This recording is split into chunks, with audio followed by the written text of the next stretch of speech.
Darko is a 2001 sci-fi film, better known as a smart film within cult cinema. Today, we'll be talking about the three key aspects which make Donnie Darko a successful smart film. 1. The mentally ill protagonist. The protagonists featured in smart films are often suffering from some kind of mental ailment. The three most common disorders being amnesia, paranoia, and schizophrenia. Wake up.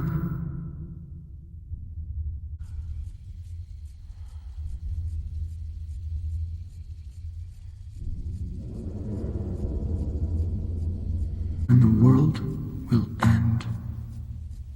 Why? When the film is being told from this character's perspective, we as the audience can consider this information to be privileged. This is because we are being told information that either the protagonist shouldn't know or that the characters within the world of the film do not know. Donnie, what did Roberta Sparrow say to you?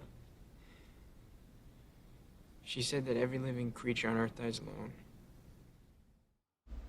The protagonist's warped view of the world around them allows the filmmakers to play mind games with the audience. The truth and the protagonist's perspective are separate. Because of this separation, the universe splits, allowing the audience to choose which reality they believe to be real. In Donnie Darko, the main character is Donnie, a schizophrenic teenager. His mental illness allows him to see visions such as Frank the Bunny. He is also able to discover privileged information. We see an example of this supernatural ability when Donnie breaks into the home of Jim Cunningham, the inspirational speaker. You're a very troubled and confused young man. I believe you were searching for the answers in all the wrong places.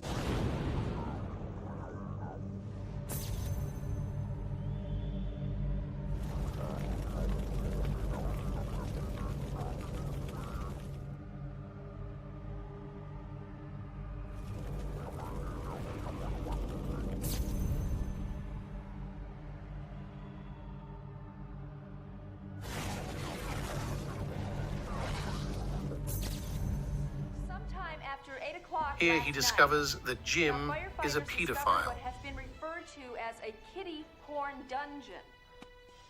Cunningham, who has become a recent celebrity for his books and motivational tapes, was arrested early this morning while golfing. Through Donnie's condition, we are presented with two universes: the universe in which Donnie survives the jet engine, and the universe where he is killed instantly.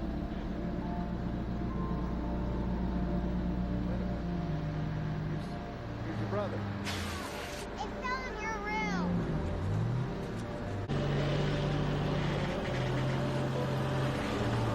2. The spiral narrative structure.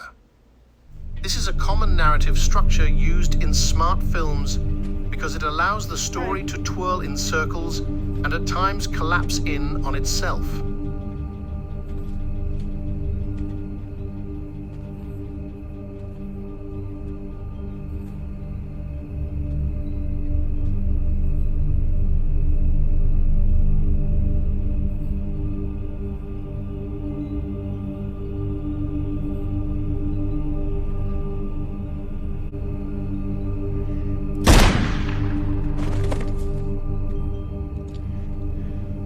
Go home and tell your parents everything's gonna be okay.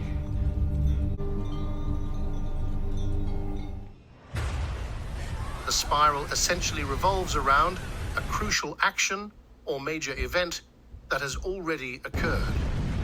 This structure clearly breaks narrative linearity and creates a labyrinth of pathways which intersect with each other instead.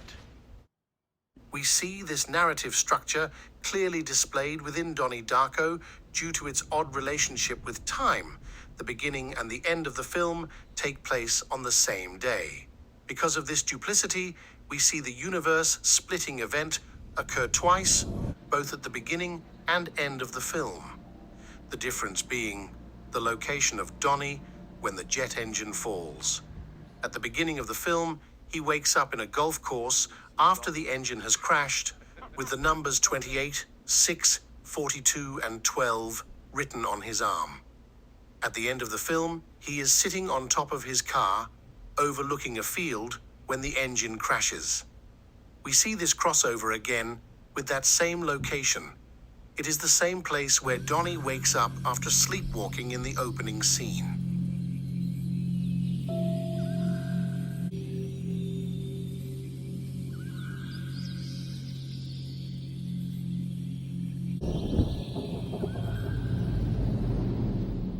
This repetition of events, time, and location suggests that we are witnessing the same day occur within parallel universes. These parallel universes intersect with the film's interest in time travel. Donnie's fascination with time travel is explored through the character of Grandma Death and the book she wrote on the topic, as well as through his conversations with a science teacher at school. Many years before that, but and overnight she just she became this entirely different person. She up and left the church. She wrote this book. She started teaching science right here at Middlesex. Philosophy of time travel. Roberta Sparrow? That's right. Roberta Sparrow. Grandma Death.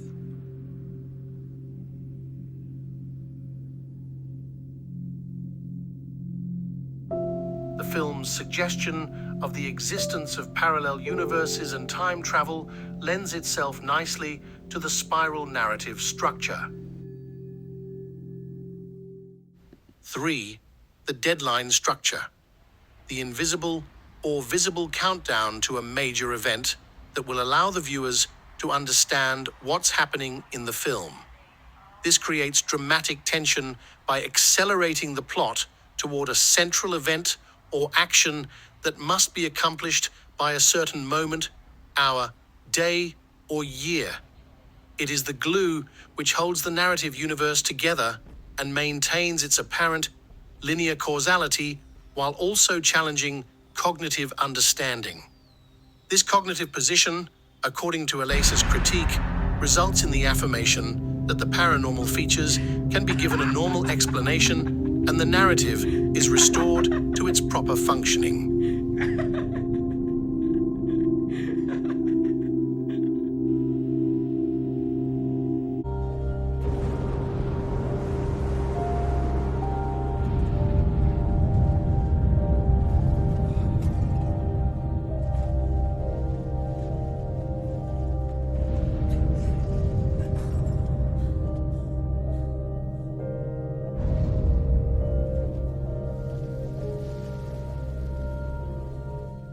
In Donnie Darko, we see the deadline structure working through several plot details.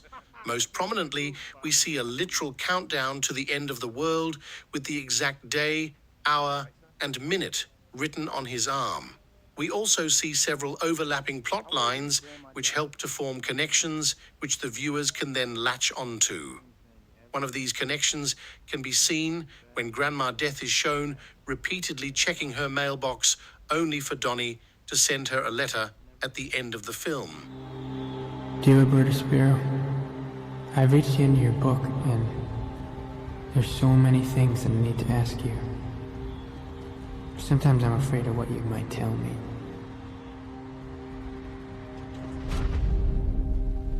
Sometimes I'm afraid that you'll tell me that this is not a work of fiction. I can only hope that the answers will come to me in my sleep. I hope that when the world comes to an end, I can breathe a sigh of relief, because there will be so much to look forward to.